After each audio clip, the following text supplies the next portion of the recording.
महंगा प्रोडक्ट्स लेने की जरूरत नहीं है। आप अगर नॉलेज है एक अच्छे आर्टिस्ट से अगर आपने सीखा है तो गुड प्रोडक्ट्स के साथ और स्किल के साथ आप अच्छा मेकअप कर सकते हैं। तो ये जैसे आपने बताया मैंने 25,000 लाख में क्या डिफरेंस है, मतलब उसमें क्या चीज हमें बेस्ट मिल रही है लाख में? देखे तो हमें किसी ऐसे आर्टिस्ट पे ही जाना चाहिए जिसको पूरा एक्सपीरियंस रहे तो और पूरा उसकी हो रहा हमें है। इतनी कॉस्ट बेयर करनी पड़ जाएगी। लेंस लगाए जाते हैं, कलरफुल लेंसेज यूज किया जाता है, तो मतलब उसको कोई अपना स्पेसिफिक पॉइंट है? फॉरेनर्स की देन है। लगता है कि जो हमारी पुरानी चीज चल रही है ना, नॉर्मल फेशियल जो हम करते हैं। Hello everyone, my name is Swati. So आज के एजुकेशन टॉपिक पे हम स्टार्ट कर रहे हैं what is a beautician. Beautician में आपका क्या करियर स्कोप है उसके बारे में जानेंगे। आज हमारे साथ बैठी हैं miss Khushi. Hello Khushi, hello, how are you? I am good, how are you? Yes, I am also good. So आज का जो टॉपिक जो मैंने जैसे बताया what is a beautician, after 12th के बाद बच्चे बहुत सारे कंफ्यूज रहते हैं कि मेकअप लाइन के लिए हमें कहाँ जाना चाहिए, कैसे कोर्स करना चाहिए और किस तरह से कोर्स करना चाहिए, क्या करियर ऑफ स्कोप है, क्या इसमें फीस स्ट्रक्चर रहता है। खुशी हमें बहुत अच्छे से क्लियर करेंगी। खुशी ने अगर मैं बात करूँ अपने बारे में थोड़ा सा पहले बताइए। हेलो मैम, आप अपने बारे में बताइए, आपने कहाँ से क्या किया और क्या एक्सपीरियंस रहा मैम? हेलो, मैंने स्टार्ट जब किया था आई वॉज 19, मतलब उस टाइम पे मेरी एज 19 थी जब मैंने स्टार्ट किया है। और मतलब स्टार्टिंग से डिसाइडेड था मेरा कि मुझे किस लाइन में जाना है, क्या करना है। और 12th के बाद ही मैंने स्टार्ट किया है। और मतलब मैंने जहाँ से कोर्स किया है वो एक अकेडमी थी। तो बट मुझे ऐसा पर्सनली लगता है कि जरूरी नहीं है कि हमें किसी अकेडमी से या किसी एक फेमस आर्टिस्ट से ही कोर्स करेंगे तो हमें बेनिफिशियल रहेगा। ओके। मुझे ऐसा लगता है कि आप किसी का काम देख के ये जजमेंट लगा सकते हो कि अगर किसी का काम बहुत ज्यादा अच्छा है तो उनसे भी आप कोर्स करो, वो आपको बेनिफिट देता है। अच्छा। मतलब बहुत सारे लोगों को लगता है कि अगर हम सिर्फ एक फेमस आर्टिस्ट से या अकेडमी से कोर्स करेंगे तो ही वैल्यूएबल है। ऐसा नहीं है। एक कुछ ऐसे छोटे भी आर्टिस्ट है जिनके पास बहुत अच्छे स्किल्स हैं और बहुत अच्छा काम वो लोग करते हैं। बस तरीका जो है सोशल मीडिया पे उनको खुद को रखने का और मैनेज करने का वो थोड़ा सा मीन्स कह सकते हैं गड़बड़ है। कि थोड़ा सा मैनेज करना नहीं आता है। बट वैसे अगर आप छोटे आर्टिस्ट से भी काम करो तो मुझे ऐसा लगता है कि पहली बात तो आपका फीस स्ट्रक्चर जो होता है सबसे पहले वो बचता है, जिससे जो आपका एक पर्टिकुलर अमाउंट बच रहा है आप उसको अपनी वैनिटी बनाने में इन्वेस्ट कर सकते हैं। Perfect perfect. तो ये तो मैम ने हमें बताया कि ब्यूटिशियन के लिए अगर हमें कोर्स करना है तो अगर आप छोटे प्लेस से भी अगर आप करना चाहे कर सकते हैं, लेकिन हाँ मैंडेटरी है। मैम ने स्पेशली जैसे बताया कि उसका स्किल बहुत इंपॉर्टेंट है कि आप जिसके थ्रू कर रहे हैं क्या उनको वो चीज की नॉलेज है, करेक्ट ज्ञान है कि नहीं है, वो बहुत जरूरी है। ओके। सो अगर मैं बात करूँ सो इस लाइन में आपको कितना एक्सपीरियंस हो गया? 10 इयर्स, कितने मंथ्स या कितने अभी महीने साल मुझे हुए? 5 इयर्स हो गए हैं ओके। इस फील्ड में। अच्छा। तो आपके हिसाब से मैम क्या है, what is the concept of beauty? Beauty क्या है आपकी भाषा में? अगर हम मेकअप की फील्ड में बात करें तो ब्यूटी इज बेसिकली किसी के फीचर्स को एनहांस करना और अपनी क्रिएटिविटी उस पर दिखाना कि किस तरीके से हम किसी के आईज है उसको और सुंदर दिखा सकते हैं, या लिप्स हैं तो उसको किस तरीके का उनका फेस शेप पे ऐसा लिपस्टिक ये ऐसी चीज दे सकते हैं कि उनका और ज्यादा ब्यूटी एनहांस हो। ये नहीं कि कोई नियॉन शेड दे दिया या कुछ। और बेसिकली किस तरीके से जो है आप उसको कैरी करते हो वो बहुत ज्यादा मैटर करता है। कि आप किसी के ना मतलब फीचर्स को बिल्कुल ऐसा ना कर देना, वो थोप के मेकअप करना कहते हैं ना, मेकअप नहीं करना, आर्टिफिशियल लुक नहीं देना, लुक आर्टिफिशियल वेरी नहीं, रियल लुक, बिल्कुल ऐसा लगे कि नेचुरल है और नेचुरल वो मेकअप। बिल्कुल उन्हीं की ही वो ही लड़की है जो लड़की मेकअप कराने आई थी, वो ही बाहर बस गई है। हमने ये नहीं कि उसको वो एक चेंज अच्छे होके चली गई। प्रेजेंटेशन सा गेटअप दे दिए बेसिकली। हाँ बिल्कुल नेचुरल लाइट इस तरीके का कुछ करना कि उसी की ब्यूटी एनहांस हो, उसके फीचर्स एनहांस हो बेसिकली। ओके। सो खुशी, एक और बहुत रेयर क्वेश्चन है जो हमारे साथ बहुत सारे हमारे यूजर्स जानना चाहते होंगे। 500 रुपए वाला मेकअप है, ये बहुत आप 2,000 ले रहे हैं, 15,000 ले रहे हैं, 25 ले रहे हैं। ये मैं बड़े बड़े ब्रांड की बात को पारुल गर्ग का आपने मेकअप देखा है, 35,000, 40,000, 50,000 चल रहे हैं, लाख भी है अगर मैं बात करूँ। तो ये 500 रुपए और ये 35,000 क्या लगा रहे हैं प्रोडक्ट्स ऐसा? ये क्वेश्चन बहुत ज्यादा मतलब ये मेरे को भी बहुत फेस करना पड़ता है कि क्लाइंट्स बोलते हैं कि वो इतने में करके दे रही है, उसमें ये इंक्लूडेड है, आपके पैकेज में ये इंक्लूड नहीं है कि नहीं। क्वालिटी बहुत ज्यादा मैटर करती है कि कोई आर्टिस्ट आपको क्वालिटी क्या दे रहा है मेकअप में, सबसे ज्यादा इम्पोर्टेंट वो है। प्लस वो क्वालिटी के अलावा स्टे बहुत मैटर करता है। लोगों को एट लास्ट ब्राइड कहती है मेरा मेकअप बहने लग गया, मैं रोई तो ऐसा हो गया वैसा हो गया। तो वो जो है ना, जो पारुल गर्ग मैम हो गए या प्रीति गैरा मैम हो गए, लीना भूषण मैम हो गए, वो लोग जो एक क्वालिटी अपने मेकअप में दे रहे हैं वो बहुत ज्यादा जरूरी है। मैं ये नहीं कह रही 500 वाले का मेकअप अच्छा नहीं, मगर ऑफ कोर्स आप प्रोडक्ट्स देखो, जितने हाई एंड ब्रांड्स है कितने ज्यादा कॉस्टली आते हैं। उसके बाद अगर हम ये देखें कि वो उस पर्टिकुलर अमाउंट में, मैं कह रही हूँ 2500 का भी अगर कोई एक पार्टी मेकअप दे रहा है, तो मैं बिलीव नहीं कर सकती कि वो उसमें हाई एंड ब्रांड्स देगा सारे। ओके, सो जैसे इसमें एक और क्वेश्चन निकलता है खुशी के एजुकेशन आफ्टर 12th के बाद हमें बहुत सारे ब्रांड्स है, वीएलसीसी, लैक्मे, और अगर हम बात करें फीस स्ट्रक्चर बहुत हाई रेंज पर है इनकी।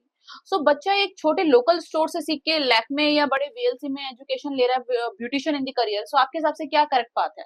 मेरे हिसाब से देखो, बड़ी बड़ी अकेडमी से ना करके, क्योंकि ना जो मैंने पर्सनल एक्सपीरियंस में अपना बताती हूँ कि मैंने भी किसी अकेडमी से करा जहाँ पे मैंने लैक्स लगाए, मगर उसके बाद मुझे अभी ये समझ में आया, मैंने जो उसके बाद के कुछ कोर्सेज करे हैं, जैसे परमानेंट हेयर एक्सटेंशन हो गए, नेल एक्सटेंशन हो गए, वो सारे कोर्सेज मैंने एक लोकल आर्टिस्ट से करे, जिसका मैंने काम देखा कि मैंने खुद करवाया। पहले मैंने देखा कि मैं सेटिस्फाई हूँ, एक नहीं मैंने 3-4 बार करवाया, देखा, मैंने उनके रिव्यूज पढ़े, देन मैंने उनसे कोर्स लिया। तो कोर्स का बिल्कुल हाफ रेट था, वो हाफ रेट ने मुझे बेनिफिट ये दिया कि जो मेरा बाकी का रेस्ट अमाउंट था मैंने उसमें अपनी वैनिटी रेडी कर दी। ओके, सो मतलब हमारा एक मनी सेव हो गया। अगर हम हाई रेंज में न जाके एक बेस्ट आर्टिस्ट के थ्रू अगर हम चीज को सीख रहे हैं तो भी आर्टिस्ट बहुत अच्छे सीख सकता है। बीएलसीसी हो गया या लेक्मे हो गया, वहां पे भी जो ट्रेनीज है वो निकले तो हम जैसे लोगों से। Correct correct correct. तो फिर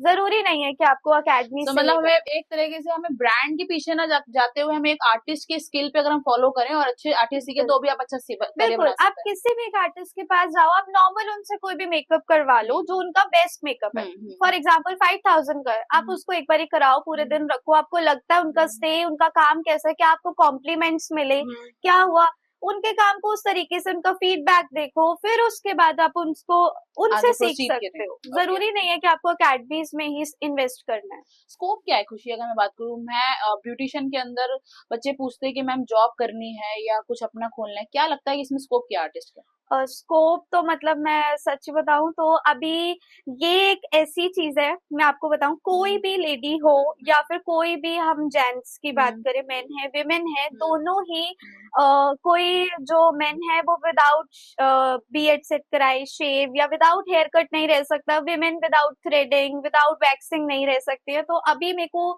ये तो एक ऐसी चीज लगती है कि बिल्कुल ऐसा है कि ये कभी नेवर एंडिंग है। अच्छा, मतलब आपको इसमें फ्यूचर आपको अच्छा स्कोप मिल जाएगा अगर आप इसको सीखते हैं तो। बिल्कुल, और ये नेवर एंडिंग है कि मतलब ये बस चलने वाला ही है कि अगर आगे से आगे अगर चलेगा तो न्यू से न्यू चीजें आ सकती है, मगर ये कभी एंड नहीं हो सकता। ओके, सो मतलब एट द एंड हमारा फ्यूचर बहुत सेफ एंड सिक्योर है। बहुत, हाँ बिल्कुल।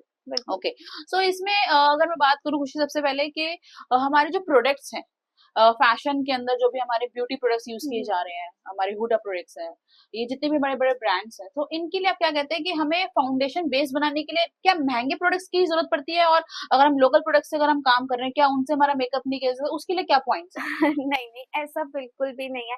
ये चीज ना मतलब मैं एक, अगर जरूरी नहीं कि आप कोई महंगे प्रोडक्ट, क्योंकि बहुत सारे ऐसे आर्टिस्ट हैं या बहुत सारे ऐसे लोग हैं जो हर एक रेंज का जो मेकअप है वो अफोर्ड नहीं कर सकते। तो हर जरूरी नहीं कि अगर हम हाई एंड ब्रांड्स या कोई बहुत ज्यादा महंगे महंगे प्रोडक्ट्स यूज करेंगे तो ही हमें रिजल्ट मिल सकता है। यही चीज मैं पहले भी कह रही थी कि किसी का ना एक्सपीरियंस बहुत मैटर करता है, जितना उनका एक्सपीरियंस होगा, जितने प्रोडक्ट्स उन्होंने यूज किए होंगे ना, वो उतना अच्छे से बता सकते हैं कि अगर हम एक 1200 का फाउंडेशन और एक 4000 का फाउंडेशन यूज कर रहे हैं तो जरूरी नहीं है कि 4000 वाला ही हमें फिनिशिंग दे सकता है, स्टे दे सकता है। 1200 वाला भी सेम हमें दे सकता है, मगर मैटर करता है कि उस आर्टिस्ट के पास एक्सपीरियंस कितना है। Okay, so no need to expensive in the more high range of the products, उतना महंगा प्रोडक्ट्स लेने की जरूरत नहीं है। आप अगर नॉलेज है एक अच्छे आर्टिस्ट से, अगर आपने सीखा है तो गुड प्रोडक्ट्स के साथ और स्किल के साथ आप अच्छा मेकअप कर सकते हैं। बिल्कुल। ओके, वन मोर थिंग खुशी के इसमें जैसे अगर मैं बात करूं, हमारे हेयर एक्सटेंशन न्यू मार्केट में कोर्स आया, हेयर एक्सटेंशन, नेल एक्सटेंशन। सो ये एक्सटेंशन कैटेगरी में, और इसकी रेंज जो हम सर्विस जो हम क्लाइंट से ले रहे हैं, सो वो हमारे निशा लांबा बड़े महंगे हमारे प्रोडक्ट्स को सेल कर रही हैं, और अब तो उन्होंने काफी कुछ करना शुरू कर दिया। और निशा लांबा जी की अगर बात की जाए, सो उन्होंने हेयर एक्सटेंशन का कोर्स 25 से लेके 1.5-2 लाख तक का वो दे रही है अपने क्लाइंट्स को। सो क्या डिफरेंशिएट है इतने महंगे 25 से लाख तक की एवरेज में? तो बहुत कुछ आ गया। देखो एक चीज है कि ना, हेयर एक ऐसी चीज है जिसके बिना आपका लुक नहीं, ठीक है। अभी हम किसी से ऐसे हेयर एक्सटेंशन का कोर्स सीख ले जिन्हें नॉलेज नहीं है या कुछ नहीं है, निशा लांबा पे हम एक ऐसा है कि ना, जितना बड़ा आर्टिस्ट होगा हम उस पर ये ट्रस्ट कर सकते हैं कि इनके पास एक ऐसे ट्रेनीज होंगे जो हमें इतना अच्छा गाइड कर सकते हैं, हमारे हेयर क्वालिटी, हेयर के बारे में बता सकते हैं।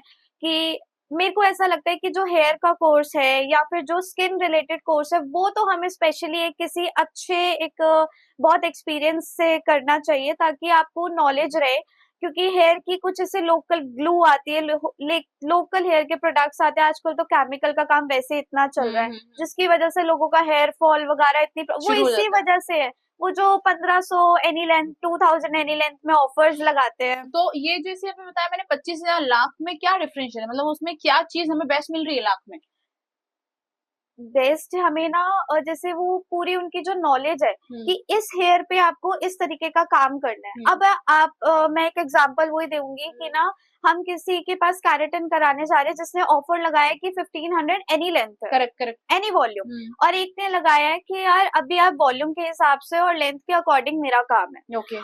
तो वो एनी लेंथ वाले पे वो कोई भी प्रोडक्ट लगाएगा, कुछ भी लगाएगा, कुछ भी यूज करेगा, मगर वहीं पे जो एक प्रोफेशनल आर्टिस्ट होगा ना, उसे पता है कि मेरा क्लाइंट आया है, कैसा इसका हेयर है, उसके अकॉर्डिंग देखे, तो हमें किसी ऐसे आर्टिस्ट पे ही जाना चाहिए जिसको पूरा एक्सपीरियंस रहे। तो उसकी हमें इतनी कॉस्ट बेयर करनी पड़ जाएगी? इसकी तो हमें करनी पड़ेगी, उसमें कोई नेगोशिएबल नहीं है। हाँ, क्योंकि वो उनके पास, हमें पता है कि अगर निशा लांबा जो है, तो वो एक किसी भी नॉर्मल आर्टिस्ट को, नॉर्मल ट्रेनी को नहीं रखेगी अंटिल उसके पास 10 इयर्स या उसका एक्सपीरियंस रहे। क्योंकि मेरी एक मतलब फ्रेंड है, उन्होंने वहां करा था एज अ मेकअप आर्टिस्ट, तो उनको ऐसी एक ट्रेनी चाहिए थी जिनको कम से कम 10 मतलब 10 इयर्स का एक्सपीरियंस हो, या 5 to 7 इयर्स तो उनका मिनिमम है कि एक्सपीरियंस होना चाहिए। तो मुझे उनपे इस चीज में ट्रस्ट है। ओके। सो अभी जैसे अगर हम बात करें, प्रोबेबली मेकअप के दौरान ये बहुत ट्रेंड हो चुका है लेंसेज का, लेंस लगाए जाते हैं, कलरफुल लेंसेज यूज किया जाता है। तो मतलब उसका कोई अपना एक स्पेसिफिक पॉइंट है, और क्या इसका कोई स्पेसिफिक गाइडलाइन है कि हाँ इस टोन पे ये टोन अच्छी लगती है और इससे हमारे कलर कपड़ों का कोई कंट्रास्ट बनता है? वो आप और बताइए कि हमारे लेंसेज के हमें कौन से लेने चाहिए और क्या पहनने चाहिए? लेंस तो मैं भी अपने हर एक क्लाइंट को बोलती हूँ कि लेंसेज और लैशेस, ये दो चीज ऐसी है जो हमारे मेकअप को बहुत ज्यादा अच्छा करती हैं। अच्छा। तो लेंसेज से बेसिकली फर्क क्या पड़ता है कि हमारे ऑल ओवर स्किन टोन जो होता है वो भी फेयर लगता है, प्लस आईज थोड़ी बड़ी बड़ी लगती है, मतलब बिगर लगती है, स्पेशली जिनकी हुडेड आईज है या कुछ है, तो मैं उनको बहुत सजेस्ट करती हूँ कि आप लेंसेज को लो। स्किन टोन फेयर लगता है, आउटफिट के साथ प्रॉपर जाता है। अब आउटफिट हम नॉर्मल वेयर करके चले जाए, अलग लुक आएगा, ज्वेलरी वेयर करेंगे अलग आएगा। ऐसे ही मेकअप के लिए लेंस और लैशेस बहुत ज्यादा इम्पोर्टेंट है। ओके, तो इसका कोई स्पेसिफिक कोई टोन भी है कि इस टोन पे अगर आप जाए, हमारे यूजर्स को अगर आप बताएं क्या टोन लेना चाहिए? बिल्कुल, अगर जैसे हमारा थोड़ा वार्मर टोन है, अगर हम वार्मर की तरफ जा रहे हैं, तो ब्राउन हमें जो लेंसेज है, हमें ब्राउन लेंसेज लेने चाहिए। अगर हमारी टोन वार्म है, वार्म की तरफ है, वही अगर हमारी कूल टोन है तो हमें ग्रे, ब्लू सब सूट करेगा। जैसे फेयर टोन हुई तो हम ग्रे भी ले सकते हैं, ब्लू भी ले सकते हैं, और वही अगर हमारी टोन थोड़ी मीडियम फेयर है तो हम ब्राउन की तरफ जा सकते हैं। थोड़ी सी डस्की टोन है तो हम डार्कर ब्राउन की तरफ जा सकते हैं। अच्छा, thank you. So one more question कि जितने भी हमारी सेलिब्रिटीज हैं, मलाइका अरोड़ा, दीपिका पादुकोण, सो अगर हम इनका मेकअप देखते हैं एचडी, तो स्किन पे कोई पोल्स या हमारे पिंपल्स नजर नहीं आ रहे, बड़ा एचडी मेकअप हो रहा है। तो और जब हम पिक्चर्स क्लाइंट को दिखा रहे हैं और मेकअप करके दे रहे हैं, तो फिर हमारे पास ये पॉइंट्स लेकर आ रहे हैं, हमारे ये पॉइंट्स दिखाई दे रहे हैं, हमारे ये डॉट्स दिखाई दे रहे हैं स्किन पे, फोटो क्लिक करते टाइम, और एक सामने जो मेकअप निकल कर आ रहा है, वो आप क्या कहना चाहेंगे? फोटोज में तो देखो, चाहे आईफोन हो या फिर सैमसंग हो, कोई भी फोन हो, हम्म उसमें फिल्टर्स का बहुत ज्यादा यूज है। ओके ठीक है, पहली बात। और अगर हम बात करें मलाइका अरोड़ा मैम, आलिया भट्ट मैम की, या किसी भी सेलिब्रिटी की अगर हम बात करते हैं, तो हर किसी का मेकअप अगर हम पास से देखेंगे तो पोर्स दिखेंगे, फाइन लाइंस दिखेगी, क्रीज लाइंस भी मेकअप दिखेंगे। मेकअप जो है वो, हाँ जी, फाइन लाइंस को बिल्कुल हाइड नहीं कर सकता है। ओके ये बहुत बड़ा वहम है कि कोई भी, मैं कह रही हूँ, आप किसी भी बड़े बड़े आर्टिस्ट, पारुल गर्ग मैम हो गए, प्रीति गैरा मैम हो गए, वो भी इवन इस चीज को एक्सेप्ट करते हैं कि फाइन लाइंस हाइड नहीं हो सकती। हम ओके उसको थोड़ा कम कर सकते हैं, प्रोडक्ट का यूज जो है वो कम करके, बट हम उसको हाइड नहीं कर नहीं कर सकते हैं सकते। बिल्कुल भी। ओके सो अगर मैं बात करूं, जो भी हमारे एक और जैसे कि पॉइंट्स है कि हेयर केमिकल जो हम यूज कर रहे हैं, और बहुत सारे ब्रांड्स हैं, स्क्रॉशॉफ रिबॉन्डिंग का हमारा ब्रांड है, लॉरियल भी दे रहे हैं, लैक्मे भी दे रहे हैं। तो एक्चुअल गुड प्रोडक्ट क्या है? एक रिबॉन्डिंग या जैसे सब्जेक्ट को ले रहे हैं, केमिकल के लिए अच्छा प्रोडक्ट कौन सा है फॉर द रिबॉन्डिंग? देखो, केमिकल तो कोई भी अच्छा नहीं है। ओके ठीक है, सबसे पहली बात तो ये एक बहुत बिटर ट्रुथ है कि केमिकल कोई अच्छा नहीं है। आप आज करवाओगे, कुछ साल बाद जब उसका असर खत्म होना या उसका असर कम होना शुरू होगा ना, तो कुछ ना कुछ साइड इफेक्ट निकल के आएंगे। आप जितना अच्छा प्रोडक्ट यूज ओके करो, डिपेंड करता है आपकी आफ्टर केयर पे। जो मैं हर अपने क्लाइंट को बोलती हूँ कि मैं आपको काम करके दूंगी, मगर आपकी आफ्टर केयर क्या है वो बहुत मैटर करती है। और आफ्टर केयर में आता है एक हेयर स्पा को मेंटेन रखना, कि आप हेयर स्पा एक टाइम तक टाइम लेते रहें। और दूसरा, अपना जो शैम्पू और मास्क है, मास्क बहुत जरूरी है अप्लाई करना। कि आप कोई भी केमिकल ट्रीटमेंट लेते हैं और आपको लगता है कि इसका साइड इफेक्ट ना हो, तो आपको मास्क लगाना बहुत ज्यादा जरूरी है। और जो ब्रांड्स हैं, ब्रांड्स देखो अपनी अपनी जगह सारे ही ब्रांड्स अच्छे हैं। ओके ओके अब हर एक ब्रांड ये कहता है कि भाई हमारी ये आफ्टर केयर है और ये आफ्टर केयर की रेंज है, आपको वो यूज करना है। मगर लोग ना ये कहते हैं कि हम ट्रीटमेंट करा लें, बट जो उनके आफ्टर केयर के प्रोडक्ट जो यूज करने में उनको लगता है कि हमें ये फालतू स्पेंड है या ये कुछ है ना, एक्स्ट्रा बोल रहे हैं, एक्स्ट्रा हो पार्लर गया, वाली ज्यादा मांग रही है, अपना बिजनेस के लिए अपना पॉइंट बोल रहे हैं। ओके, वो ऐसा नहीं है। आफ्टर केयर बहुत जरूरी है। आफ्टर केयर बहुत हाँ, जरूरी है अगर आप कोई भी केमिकल लेते हैं तो। बिल्कुल बिल्कुल। ओके सो ये एक और मिथ मार्केट बहुत सारा चल रहा है, कैराशाइन, कैरेटीन, रिबॉन्डिंग, और मतलब रिजल्ट सब में मिलता जुलता दिख रहा है खुशी हमें, उसमें हाँ बहुत डिफरेंशिएट नहीं है। मतलब हम मार्केट में किस तरह से अपने कंज्यूमर को पागल बना रहे हैं, किस चीज के लिए हम कह यार, सकते हैं? ये तो मेरे पेज पे भी स्पेशली एक वीडियो डली हुई है इसी चीज से रिलेटेड, कि ना ये बोटॉक्स, हम्म कैराशाइन, हम्म कैरेटिन, हम्म न्यू न्यू अभी मैं सुन रही हूँ, अभी कुछ वो हाइड्रोथेरेपी, ये सब चीजें निकल रही हैं। ये एक्चुअल में सब सेम है, कि मार्केट में दो चीजें आई, बस उसको धीरे धीरे करके अलग अलग नाम लेकर आए और उसी में ही प्राइस रेंज को बढ़ा दिया। देखो, अगर आप एक कैरेटिन या स्मूथनिंग भी कराते हो, वो भी बालों को स्ट्रेट ही कर रहा है। कैरेटिन का काम है प्रोटीन देना, वो प्रोटीन दे रहा है। अभी कुछ लोग, कुछ क्लाइंट्स या फिर कुछ बहुत सारे सैलून वाले कहते हैं, बहुत बड़ी मिथ है, कैरेटिन 6 महीने चल रही है। कैरेटिन सिर्फ 2 महीने चलती है। कैरेटिन हो, बोटॉक्स हो, ये सब सेम है, इनमें कोई डिफरेंस नहीं है, कुछ नहीं है। और ये सिर्फ 2 मंथ्स का काम करिए। अगर कोई भी आपको बोलता है ना ये 6 मंथ है और वो चल रही है, और इन सब का भी काम अलग अलग है। कि जैसे स्मूथनिंग का है, रिबॉन्डिंग का है, बालों को स्ट्रेट करना, वो स्ट्रेट करेगी। कैरेटिन कभी बालों को स्ट्रेट नहीं करता। मगर अभी आजकल कुछ क्लाइंट है जो कहते हैं हमने कैरेटिन कराया है, 100% हेयर स्ट्रेट हो गए, आपसे कराया नहीं हो। अरे उसका काम है प्रोटीन देना, तो वो सिर्फ प्रोटीन देगा, वो स्ट्रेट बालों नहीं को करती। स्ट्रेट नहीं तो करता। स्ट्रेट के लिए करेक्ट जो है वो रिबॉन्डिंग स्मूथनिंग है। रिबॉन्डिंग है, स्मूथनिंग है। और अगर बालों को प्रोटीन देना है, वो भी कब दिया जाता है? कभी भी स्मूथनिंग के बाद कैरेटिन को नहीं किया जाता। इतना ज्यादा गलत तरीके से मार्केट में काम हो रहा है ना, आई स्वेयर। कभी भी स्मूथनिंग के बाद नहीं दिया जाता। हमेशा जब भी हम हेयर कलर करते हैं, हेयर कलर के बाद हेयर डैमेज होता है, बहुत ज्यादा एक्सेस उसमें से मॉइस्चर निकल जाता है, तब हम कैरेटिन देते हैं कि हेयर का जो प्रोटीन है वो मेंटेन रहे और थोड़ा मॉइस्चर आ जाए। सो जैसे अभी आपने ये बात बोली कि हमें रिबॉन्डिंग के बाद प्रोटीन नहीं देना है, सो प्रोटीन हमें कब देना है बेसिकली, और कितने मंथ्स के बाद देना चाहिए?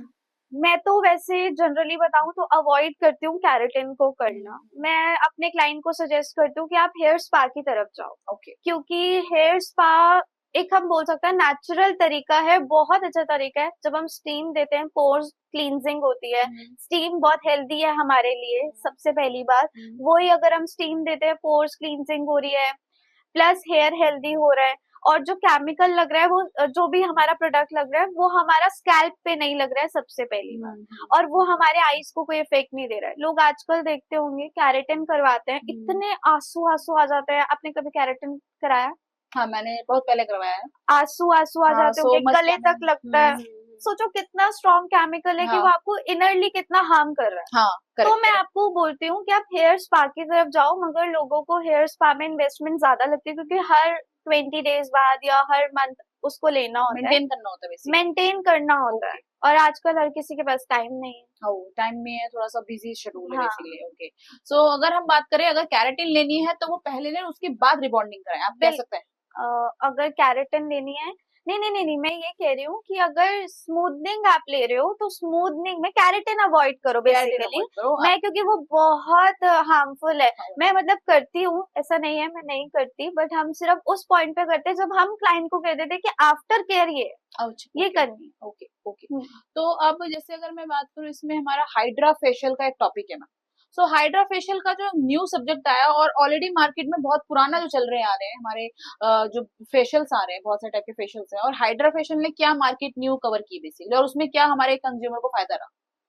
Hydra facial basically machinery facial है। ओके। और वो हम कह सकते हैं कि फॉरेनर्स की देन है। अच्छा। क्योंकि अभी जैसे कुछ धीरे धीरे जिस तरीके का हमारा क्राउड होता जा रहा है या सब है, उसमें ना लोग प्रेफर नहीं करते कि कोई भी फेस पे इस तरीके से हाथ को वो करे, ज्यादा टची हो या कुछ हो। तो उसके लिए बेसिकली हाइड्रा फेशियल निकला है कि जिसमें हाइजीन मेंटेन रह रही है, मशीनरी हो रहा है, प्लस ग्लो भी लोगों को मिल रहा है। पर मुझे ऐसा लगता है कि जो हमारी पुरानी चीज चल रही है ना, नॉर्मल फेशियल जो हम करते हैं, वो बेसिकली ज्यादा बेनिफिशियल है, क्योंकि हम उसमें स्क्रब कर रहे हैं, और जो एक बोलते हैं ना कि जो हाथ का काम है ना, वो मशीन्स में नहीं हो सकता। ओके, सो अगर हम ले रहे हैं कोई भी फेशियल, सो हमारा फेशियल कितने टाइम बाद रिपीट होना चाहिए एक स्किन के हिसाब से? ये ना वेरी करता है स्किन टू स्किन। ओके।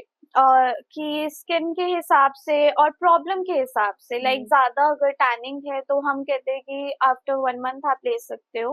मगर मैं ये जरूर अवॉइड करवाती हूँ कि आप हर 15 दिन में फेशियल लो, वो कोई नहीं, वो समझदारी बिल्कुल नहीं। वो कोई समझदारी नहीं है। जो हम स्क्रब करते हैं ना, वो स्क्रब बेसिकली आपके पोर्स को धीरे धीरे वाइड करता है। और दूसरी बात कि जो आप क्रीम यूज करते हैं, हम लोग क्रीम बार बार अपलिफ्ट करते हैं या कुछ भी करते हैं, उससे ना स्किन कहीं ना कहीं धीरे धीरे लूज होती जाती है। तो हमें 1 महीने बाद और बाकी जो प्रॉपर ट्रीटमेंट जो भी रहेगा वो हमारी पार्लर वाली या मैम बताएंगे, और उस हिसाब से करिए, और 1 महीने बाद ही प्रॉब्लम फेशियल दिए जाते हैं। पर वो बेसिकली अगर एक और पॉइंट आया कि मैम हाइड्रा फेशियल के अंदर अगर हम फेशियल ले रहे हैं तो उसमें रिपीटेशन कब है?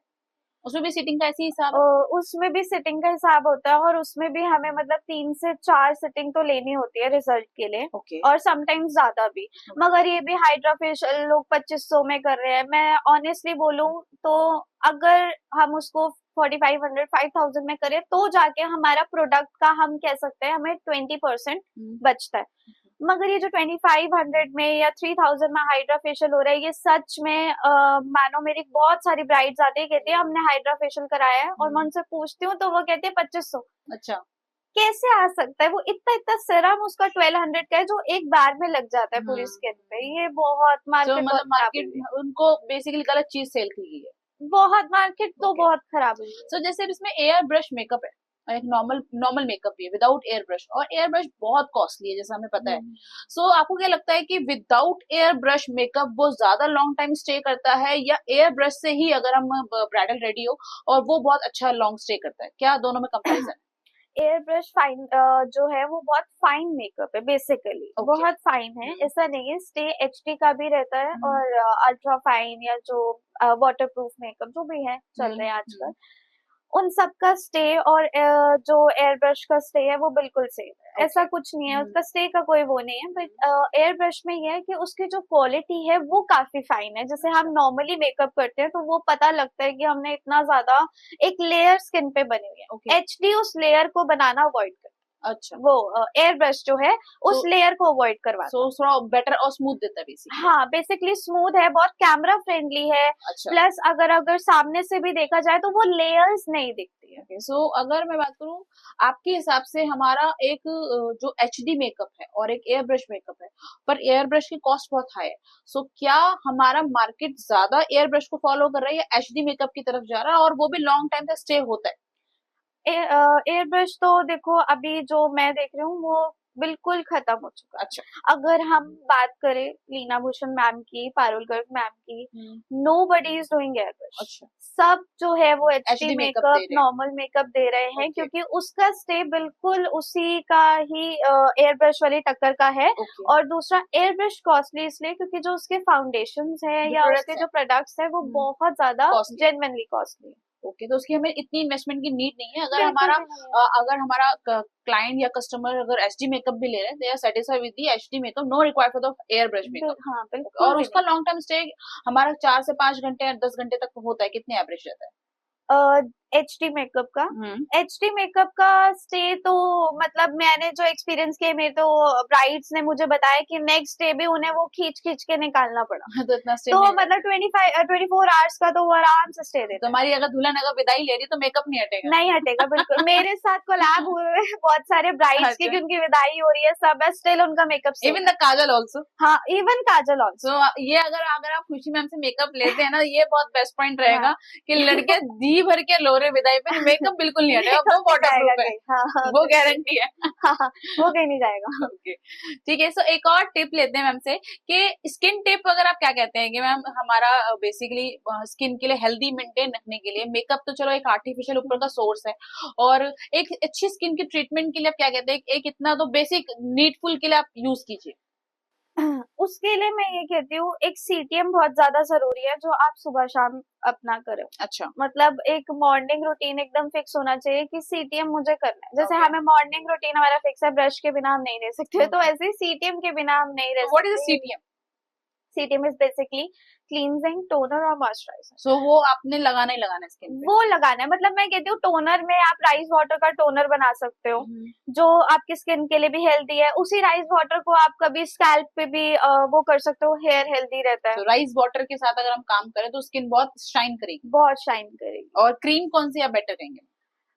क्रीम तो अकॉर्डिंग टू, अभी मैं मतलब कोई क्रीम ऐसी बता दूं बट किसी को सूट ना करे, अच्छा, ये अकॉर्डिंग टू स्किन होता है। अकॉर्डिंग टू स्किन हो, किसी की हाँ, ऑयली है या ड्राई है? ड्राई है, ऑयली है, कैसी है, उस पे मैटर करता ओके, सो अभी जैसे काफी सारे पॉइंट्स हमें क्लियर हुए मैम, तो इसमें से एक और पॉइंट कि हमारा जो आर्टिस्ट है और जो कोर्स ले रहा है एक अच्छी एकेडमी से या किसी भी पार्लर से, सो वहां पे उसको सारे सब्जेक्ट सेल किए जा रहे हैं।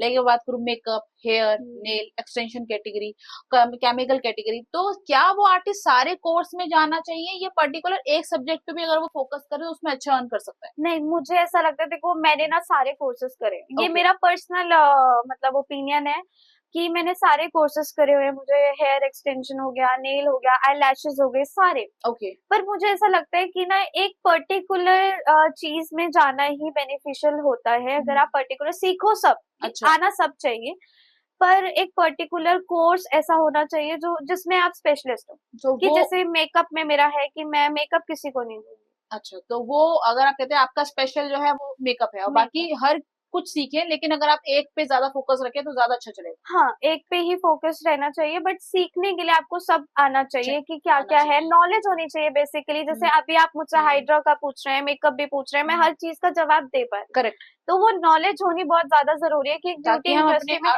अपने अपने क्लाइंट्स को सही दिशा में भेज सकें। बिल्कुल बिल्कुल। सो काफी सारे पॉइंट्स मुझे काफी तक क्लियर हुए हैं, आपको भी समझ में आए होंगे कि ब्यूटिशियन के अंदर आफ्टर 12th के बाद अगर करियर बनाना है, सो इसका स्पेसिफिक कोई गाइडलाइन भी है कि हमें तब से ही करना चाहिए, और ऐसा कुछ है, और कितने साल में हम सारे टॉपिक्स को कवर कर सकते हैं? कितने साल का बोलूं ये कोर्स बोल सकते हैं? मेरा ना मेकअप का कोर्स जो था वो था कम से कम नहीं तो 4 मंथ्स का। ओके, बट मैंने उसे कंप्लीट किया विद इन 2 मंथ्स, और मेरी 2 मंथ्स के अंदर ही जॉब लग गई थी, और वो जॉब भी मेरी क्या थी, एज अ मेकअप ट्रेनर। तो सबसे मेरे को ये नहीं लगता कि जरूरी नहीं है किसी अकेडमी में, सबसे बुरी बात नहीं है एक अकेडमी की, मेरे को यही लगती है कि उनका ना एक पर्टिकुलर टाइम है, एक स्लॉट है कि इसी टाइम में ना वो एक मतलब एक बैच आएगा, आज ये टॉपिक कवर कराना है, फिर 2 दिन बाद ये कराना है। मगर जब आप एक वन ऑन वन क्लास लेते हो किसी लोकल आर्टिस्ट से, किसी ऐसे आर्टिस्ट से वन ऑन वन क्लास लेते हो ना, तो उसमें आपको बेनिफिट, सबसे पहले तो बेनिफिट यही आता है, एक प्राइस का बहुत ज्यादा फर्क पड़ता है, जो बहुत इंपॉर्टेंट है, बहुत ज्यादा जरूरी है प्राइस का। और सेकंड मेरे को ये लगता है कि ना उनसे ना उनका कोई टाइम नहीं है। अगर उन्हें लगता है ना कि अगर आज हमें स्मोकी आइज कवर करनी है, ओ वाओ आपने आज स्मोकी आइज कवर कर लिया, देन आप सेकंड टॉपिक पे पहुंच सकते हो। मगर अकेडमीज में क्या है कि आज आपने स्मोकी आइज सीखी, उनके ऑल्टरनेट डेज पे क्लास होती है, अभी वो 2 दिन, अगले 2 दिन वो उसी को ही कंटिन्यू करवाएंगे। उनके लिए मैटर नहीं करता कि आपको आ गया, अब आपको नेक्स्ट पे बढ़ना चाहिए, क्या करना चाहिए। उनका एक टाइम है, उन्होंने 4 महीने खींचना है। मगर एक लोकल आर्टिस्ट क्या करेगा, आपको जैसे आ जाएगा फटाफट से आगे कवर बढ़ अप जाएगा। कराएगा। अगर उसको लगेगा कि मेरे बच्चे ने सीख लिया तो आगे बढ़ो। हाँ, और लोकल आर्टिस्ट हमेशा आपके टच में रहेगा, मगर कभी भी ना एक अकेडमीज वाले आपके टच में नहीं रहते, क्योंकि उनके ट्रेनर चेंज होते रहते हैं। ओके। और आप उनके पास जाके बोल नहीं सकते, दोबारा पूछ नहीं तो सकते। इसमें हमें अगर बात करूं खुशी, तो सर्टिफिकेट की कोई नीड नहीं है, बिल्कुल भी नहीं, मतलब स्किल देखा जा रहा है।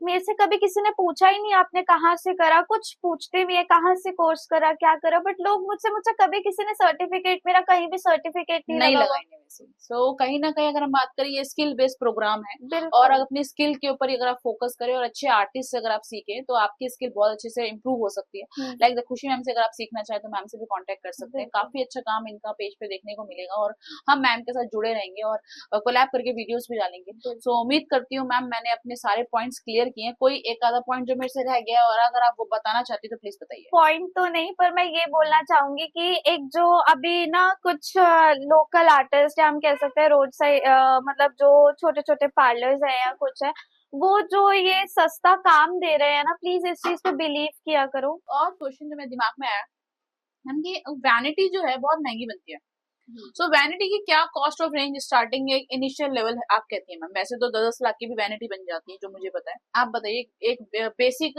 लेवल पे वैनिटी कितनी रेंज में बनवानी चाहिए? अगर देखो, डिपेंड करता है कि ना आप हाई एंड ब्रांड्स को रखना चाहते हैं किस लेवल का, मतलब आपके पास क्लाइंटेज है, कैसी क्वालिटी है क्लाइंट की, कि आप अपना क्या प्राइस रेंज जो है वो सेट कर रहे हैं। जैसे आपने अगर अपने मेकअप का 2500 या 2000 सेट कर रखा है, तो मेरे अकॉर्डिंग आपकी जो स्टार्टिंग रेंज होनी चाहिए वैनिटी की, वो कम से कम 25,000 टू 30,000 होनी चाहिए। मिनिमम है ये, जिसमें आप एक बेसिक रेंज के प्रोडक्ट्स डाल सकते हैं। सो ऑलमोस्ट हमारे सारी क्वेरीज मैम के साथ हमारी क्लियर हो गई होंगी, और अगर आपको कोई डाउट आ रहा हो जो पूछना चाहते हो कमेंट सेक्शन में पूछ सकते हैं। Thank you for the watching, कि आप जो है इस तरह से अपने कोर्स को बनाएं और हमें जुड़ते रहिए। चैनल को सब्सक्राइब शेयर करना मत भूलिएगा। Thank you for the watching.